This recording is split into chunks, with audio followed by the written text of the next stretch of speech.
A big move for 2020. Democratic Senator Kamala Harris of California just announced her candidacy for president. CNN's Kyung Law joins us now live in Washington with the very latest. Kyung. She just made that announcement on Good Morning America, John, and we are anticipating shortly that she'll be posting a video to her social media accounts. It will officially announce that she is indeed going to be running for president. And in that video, she'll be calling on her supporters, saying that now is the time to fight. That's why I'm running for president of the United States. Senator Kamala Harris announcing her presidential campaign's core principles on Martin Luther King Day. Truth, justice, decency, equality, freedom, democracy. These aren't just words. They're the values we as Americans cherish. And they're all on the line now. I intend to fight for truth and transparency and trust. I intend to fight. California's junior senator is notable both in biography and her 2-year tenure in the Senate. Supporters hail Harris's rapid-fire questioning in the Senate from Supreme Court nominees. Can you think of any laws that give the government the power to make decisions about the male body? I'm not thinking of any right now, Senator. To Justice Department officials. He has the yes or no, sir. He has the full independence that is authorized by those regulations. And Are Senator, you willing as I said, to do as has been done before? Would the senator suspend?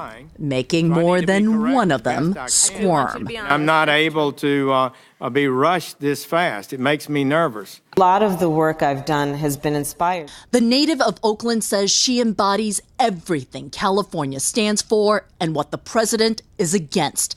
She is the daughter of immigrants, a father from Jamaica and a mother from southern India, both active in the civil rights era. It was about fighting for justice.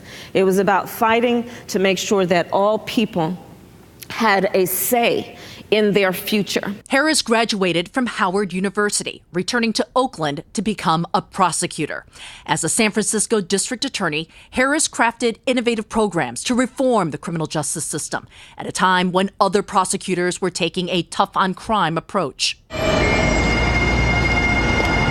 And despite political pressure from her own party, she refused to seek the death penalty against the killer of a police officer, sticking to a core campaign pledge and personal belief. Humbled to be chosen to be the next Attorney General of the state of California. But she would defend the death penalty as California's first Black woman Attorney General, still personally opposed, but upholding state law, coming under fire from activists. I now declare you spouses for life. When the Supreme Court allowed marriage equality to stand in California, she officiated the first legal same-sex marriages in 2013. Any day that justice is delayed, I would suggest justice is denied.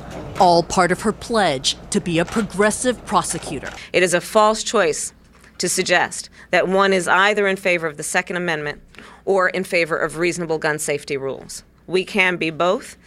That history is both an asset and an opening for attack. We are so brave and we are so... A question that may follow her to the campaign as it did on her book tour. Is it possible to be both a top cop and a reformer for progressives? What do you say to those who hear that and read that and still say, well, you're anti-police? Well, it's just not true. I mean, I had to ask. That's why I say we got to talk truth. It's just not true. It's not true. It's not true, period.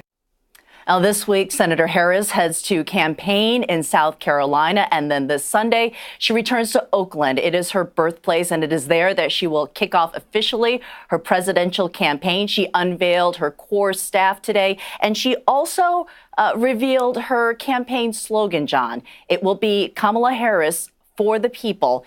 These are the words that she spoke in the courtroom as a prosecutor. John? All right, Kyung Law for us in Washington. Thank you so much. This was the announcement just moments ago. Let's watch. President of the United States. well, And, and I'm very excited about it. I'm very excited about it. Heard her say President of the United States. I'm assuming the words she spoke before that were, I am running to be President of the United States. Joining us now is CNN national politics reporter Maeve Reston, who covers Kamala Harris out in California and knows so much about her and this decision. One housekeeping note here. I noticed she announced she's running for president, not an exploratory committee. I take that to mean she wants to prove how serious she is?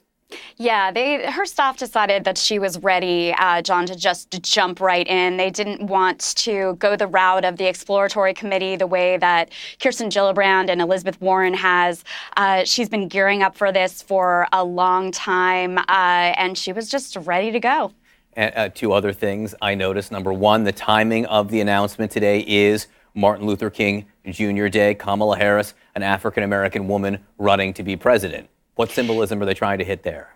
Well, obviously, Dr. Martin Luther King Jr. has been a huge hero of Kamala Harris's for a long time, and she talks about his never resting in terms of his path, trying to reach a path toward justice. But also today, it is, I think, 47 years to the week when Shirley Chisholm announced her announcement that she was going to run as the first Black woman to run for president. So another one of Kamala Harris's heroes there, and she actually has incorporated Chisholm's colors from her campaign back in the 70s into her own logo, Kamala Harris for the People. Shirley Chisholm race, a groundbreaking race 40 years later now, touching back on that history. I also took note, Kyung La told us the slogan, for the people. Kamala Harris, I think intentionally, it seems to me at least, trying to focus on her legal background here. Yeah, absolutely. And of course, her legal background as a prosecutor, then later as DA of San Francisco, and then Attorney General of California, a huge asset for her in this campaign. It is not something that you would expect from an African-American woman to pursue a career as a prosecutor, but also kind of a double-edged sword for her. Parts of her record, because it is so long and complex, have come under fire from criminal justice advocates, even though she has been working on reforms like recidivism since, back in 2003 and 2004, when not as many people are talking about it. And it's also key to her path going forward. She is going to try to do decently well in Iowa and New Hampshire, but really make a strong launch in South Carolina. And then, John, when you look at the calendar beyond that, you have all of those states in the Southeast where the African-American vote dominates the Democratic primary electorate, Alabama, Louisiana, all of those states. And she hopes to be able to consolidate that African-American vote, start racking up those delegate wins, and get enough momentum to push through to the nomination. Mark your calendar. What today is January 21st, and we just had a discussion about delegates in the Democratic primary. Maeve, I have to let you go, but just biggest of big pictures here. This is really, in some ways, the most major announcement we have seen to date. This shakes up the Democratic race at a very early stage. We knew it was coming, but now that it's there, it's a big deal. It is a big deal. Obviously Kamala Harris has had a series of firsts throughout her career, but she's leaning heavily into this historic moment. She sees the opportunity to galvanize African-American voters and really voters of all races. We saw that in her visits in Iowa last year, and she did foster also this strong connection with women in the Brett Kavanaugh hearings last year. All right, Maeve Reston, thanks so much for being with us this morning. Appreciate it. Thank you.